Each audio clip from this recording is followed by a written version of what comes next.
रहीमा अपनी ही बेटी के पति फिरोज को किस कर देती है। फिरोज भी उसी में खो जाता है। तभी अचानक से रहीमा उसे पीछे धक्का दे देती है।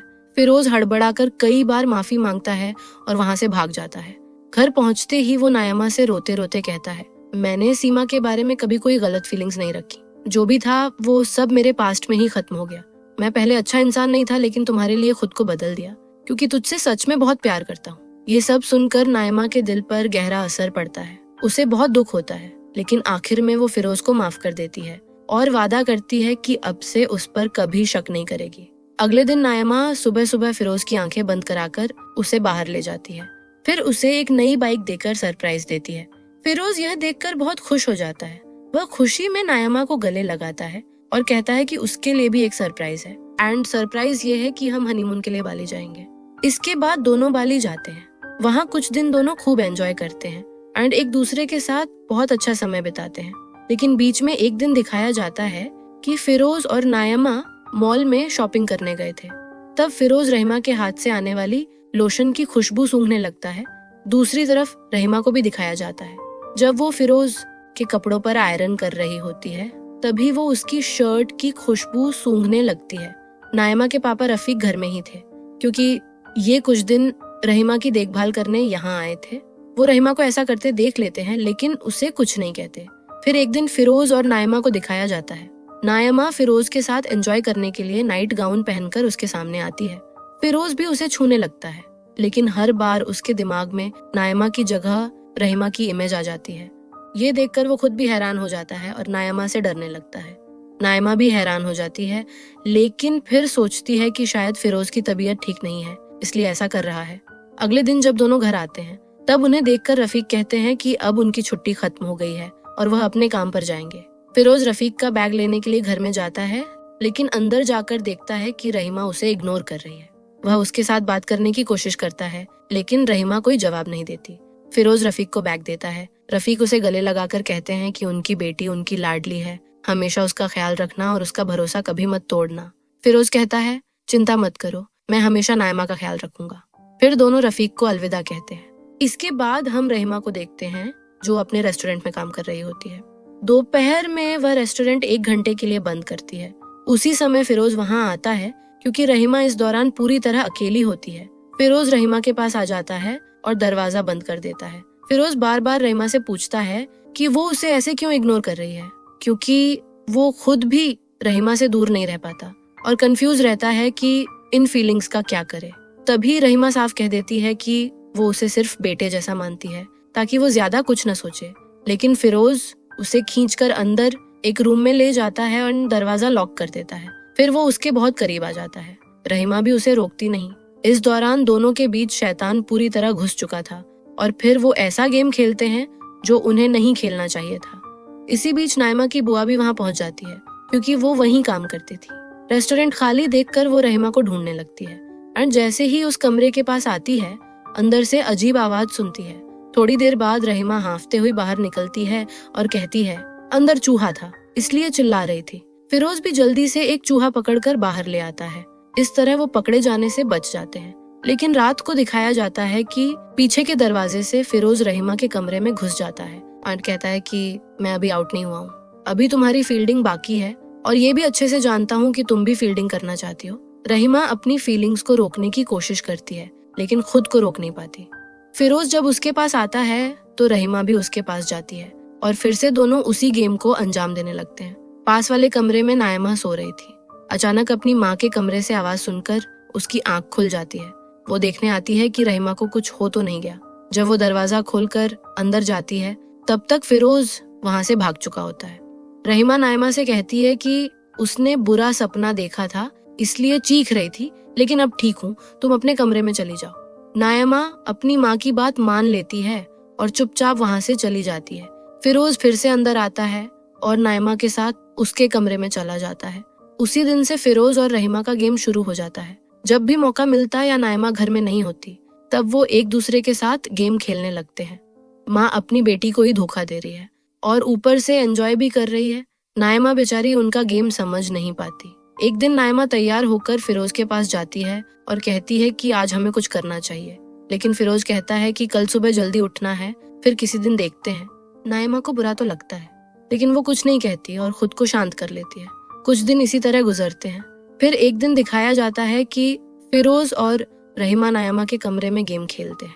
कुछ दिन से नायमा की बुआ फिरोज की हरकतों को फॉलो कर रही थी, क्योंकि उसे लगता था कि फिरोज किसी और लड़की के टच में है। वो कई दिन से नोटिस कर रही है कि दोपहर में जब नायमा घर में नहीं होती तब फिरोज घर पर आराम करने आता। इसलिए वो एक दिन अपने बेटे को नायमा के घर भेजती है और कहती है कि सीढ़ी लगाकर देखो कि फिरोज के कमरे में कोई और लड़की है या नहीं। उसका बेटा खिड़की से अंदर देखने की कोशिश करता है, लेकिन कुछ नहीं देख पाता। लेकिन उसे कान में किसी लड़की की आवाज तो आती है। नायमा की बुआ उसे जल्दी रिकॉर्डिंग करने के लिए कहती है।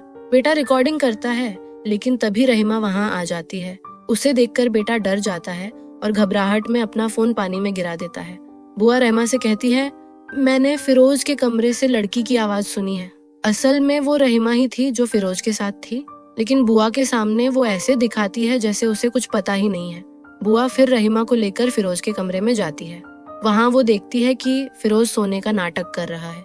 बुआ पूरे कमरे में तलाशी लेने लगती है, लेकिन उसे कुछ नहीं मिलता। फिर वो पूरे घर की तलाशी लेती है। इसके बाद वो कहती है कि उसने अपने कानों से किसी लड़की की आवाज सुनी थी, लेकिन जब उसे वहाँ कोई नहीं मिलता तब वो फिरोज से माफी मांगकर चली जाती है।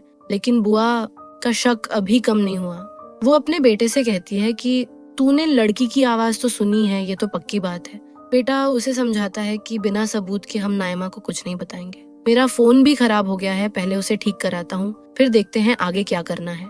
इसके बाद रात का सीन दिखाया जाता है, जहाँ फिरोज नायमा को बताता है कि आज बुआ ने मुझ पर शक किया और मेरे कमरे की तलाशी तक ले डाली। वो सारी बात मजाक में बताता है। नायमा भी हंसने लगती है, लेकिन अचानक उसे थोड़ा अजीब लगने लगता है। फिर भी वो इसे इग्नोर कर देती है। इसके बाद दिखाया जाता है कि नायमा अब एक नए और अच्छे स्कूल में पढ़ाने लगी है। तभी उसके पापा का फोन आता है। दरअसल पापा नायमा की उम्र की एक लड़की की मौत की खबर सुनते हैं।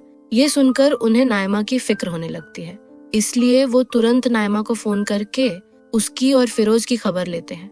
फिर दिखाया जाता है कि नायमा रहीमा को लेकर अपने पुराने स्कूल की टीचर से मिलने जाती है। टीचर उसे देखकर बहुत खुश होती है और दोनों थोड़ी देर तक बातें करते हैं। वहाँ से आते समय नायमा रहीमा से पूछती है, तुम्हें क्या लगता है, क्या फिरोज मुझसे कुछ छुपा रहा है? क्योंकि पिछले कुछ दिनों से मुझे ऐसा लग रहा है, लेकिन समझ नहीं पा रही हूँ। रहीमा नायमा से कहती है, ये बात तुम मुझे क्यों बता रही हो? साथ ही कहती है कि शादी से पहले भी उसने बताया था कि उसे फिरोज पसंद नहीं आया। माँ से ऐसी बात सुनकर नायमा चुप हो जाती है। नायमा वहीं से अकेले सीमा से मिलने चली जाती है और सीमा से पूछती है कि क्या अब भी उसका फिरोज के साथ सीन चल रहा है।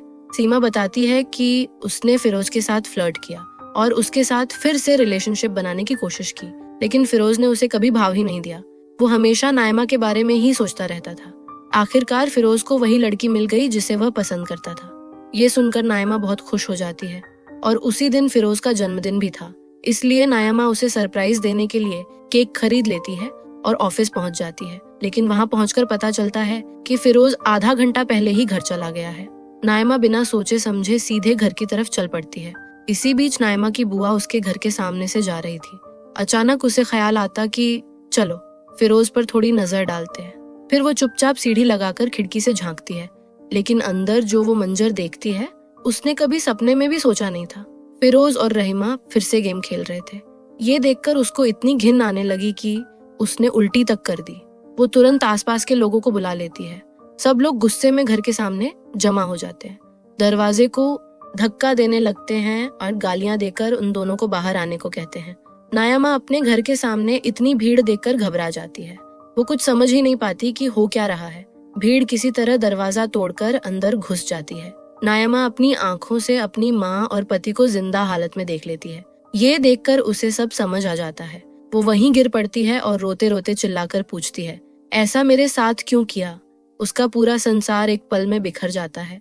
नायमा अब वहां और नहीं रुक पाती। वो भागकर सड़क पर चली जाती है और वहीं बैठकर फूट फूट कर रोने लगती है। फिर दिखाया जाता है कि बुआ नायमा को अपने घर ले जाती है। कुछ दिन ऐसे ही बीत जाते हैं। नायमा अब पूरी तरह टूट चुकी है। उसकी जिंदगी अंधेरे में डूब गई है और वो ये धोखा सह नहीं पा रही। इसी दौरान फिरोज नायमा से मिलने की कोशिश करता है, लेकिन बुआ हर बार उसे गालियां देकर भगा देती है। इसके बाद दिखाया जाता है कि रफीक को सब कुछ पता चल जाता है। वो तुरंत नायमा से मिलने आता है। अपनी बेटी की ऐसी हालत देखकर वो रोने लगता है। नायमा भी रोते रोते उनसे बस एक सवाल पूछती है, मेरी माँ मेरे साथ ऐसा कैसे कर सकती है? लेकिन इसका जवाब किसी के पास नहीं था। जब इंसान के अंदर शैतान हावी हो जाता है तो उसे सही गलत की समझ ही नहीं रहती। रफीक उस घिनौनी औरत रहीमा से मिलने जाता है। उसे देखकर उसका खून खौल उठता है। वो रहीमा से कहता है, तुमसे ज्यादा गिरी हुई औरत कोई हो ही नहीं सकती। अपनी ही बेटी के पति के साथ ऐसा करते हुए तुम्हें जरा भी शर्म नहीं आई? रफीक उसे बहुत गालियां देता है और वही सुनने की वो हकदार भी थी। लेकिन रहीमा पलटकर जवाब देने लगती है। वो कहती है, जब मैं सिर्फ 17 साल की थी तब मेरे माँ बाप ने जबरदस्ती तुम्हारे साथ मेरी शादी करवा दी। मैं बच्चा नहीं चाहती थी, लेकिन तुम्हारे माँ बाप के लिए मुझे नायमा को जन्म देना पड़ा। इसके बाद से मैं 4 दीवारों में कैद हो गई। मेरी पूरी जिंदगी बस तुम्हारी और नायमा की देखभाल में ही निकल गई। मुझे अपनी सारी ख्वाहिशों का गला दबाना पड़ा। ये सुनकर नायमा भी वहाँ आ जाती है। वो अपनी माँ से कहती है कि उसने उसे बचपन से बहुत प्यार किया है, कभी भी उसे दुख नहीं दिया, और आज उसे पता चला कि उसकी माँ ने कभी उसे बेटी माना ही नहीं, बस एक बोझ समझा। ये सुनते ही नायमा रोते हुए अपने पापा को गले लगा लेती है। किसी भी बच्चे के लिए माँ का ऐसा बिहेवियर बहुत दर्दनाक होता है। रहीमा अब नायमा को कोई जवाब नहीं दे पाती। फिर रफीक इस गंदी औरत को तलाक दे देता है और अपनी बेटी को उस नर्क से लेकर चला जाता है। कुछ दिन तक नायमा अपने पापा के साथ रहती है, लेकिन वो दोनों हर रोज उस घटना को याद करके रोते रहते हैं। इसी बीच रहीमा और फिरोज की ये गंदी करतूत सोशल मीडिया पर फैल जाती है। लोग दोनों से बेहद नाराज हो जाते हैं। गुस्साई जनता रहीमा का रेस्टोरेंट तोड़ देती है और फिरोज को अपमानित करके उसकी नौकरी से भी निकाल दिया जाता है। कुछ दिन बाद दिखाया जाता है कि नायमा अपनी पुरानी स्कूल की टीचर से मिलती है और उसे सारी बातें बता देती है। सब सुनने के बाद टीचर उससे कहती है, तेरी माँ ने बहुत बुरा किया है, लेकिन माफ करना सबसे बड़ी बात होती है। आखिर वो तुझे 9 महीने अपने पेट में रखी थी, इसलिए धीरे धीरे उसे माफ कर दे।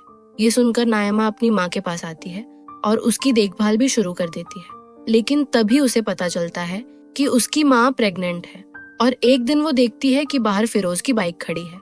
ये देखकर तो नायमा फिर से पूरी तरह टूट जाती है। वो जल्दी जल्दी अंदर जाती है और देखती है कि रहीमा और फिरोज फिर से गेम खेल चुके हैं। सच कहें तो इन दोनों को शर्म नाम की कोई चीज ही नहीं थी। ऊपर से फिरोज नायमा के खरीदे हुए बाइक के कागजात लेकर वहां से भागने की कोशिश कर रहा था। ये देख नायमा उसे रोकने लगती है और कहती है कि पहले तो तूने मुझे धोखा दिया और अब मेरी बाइक भी चुरा कर भाग रहा है। लेकिन फिरोज इतना गिर चुका था कि उसने नायमा को जोर से धक्का देकर गिरा दिया और बाइक लेकर फरार हो गया। नायमा ये सब कुछ बर्दाश्त नहीं कर पा रही थी। उसने सोचा था कि शायद अपनी माँ को माफ कर देगी, लेकिन उसकी माँ तो बिल्कुल भी माफी डिजर्व नहीं करती। गुस्से में वो घर के सारे सामान की तोड़फोड़ करने लगती है। जब वो और बर्दाश्त नहीं कर पाती तो बारिश में सड़क पर आकर रोने लगती है। उसी समय उसके पापा उसे इस हालत में देखकर उसके पास आते हैं और पूछते हैं, क्या हुआ? नायमा रोते रोते बताती है कि उसकी माँ फिर से फिरोज के साथ गेम खेल रही थी। ये सुनते ही रफीक को वहीं हार्ट अटैक आ जाता है। नायमा किसी तरह उन्हें हॉस्पिटल लेकर जाती है। हॉस्पिटल में उनके बगल में बैठकर वो लगातार रोती रहती है। काफी देर बाद जब रफीक को होश आता है तो नायमा को थोड़ी राहत मिलती है। इसके बाद नायमा की टीचर उससे मिलने आती है। सारी बातें सुनकर वो कहती है कि अब बहुत हो गया, तुम्हें अपनी माँ और अपने पति के खिलाफ लीगल एक्शन लेना ही होगा और मैं तुम्हें पूरा सपोर्ट करूंगी। टीचर की बात मानकर नायमा रहीमा और फिरोज के खिलाफ धोखे का केस कर देती है। जब दोनों को अदालत में लाया जाता है तब भी इन बेशर्म लोगों को कोई शर्म नहीं आती। उल्टा ये दोनों नायमा को ही गाली देने लगते हैं और कहते हैं कि वो बहुत खराब लड़की है। जो लड़की अपने पति और माँ को कोर्ट में घसीटे वो कभी अच्छी नहीं हो सकती। ये सुनकर नायमा का दिल और ज्यादा टूट जाता है, लेकिन फिर भी वो अपनी माँ के पास जाकर कहती है, तुमने मेरे साथ चाहे जितना भी बुरा किया हो, लेकिन मैं तुम्हें हमेशा अपनी माँ मानूंगी और तुम्हें प्यार करती रहूंगी। इतना कहकर वो फूट फूट कर रोने लगती है। फिर जज दोनों को कड़ी सजा सुनाता है और उन्हें सेंट्रल जेल भेज देता है।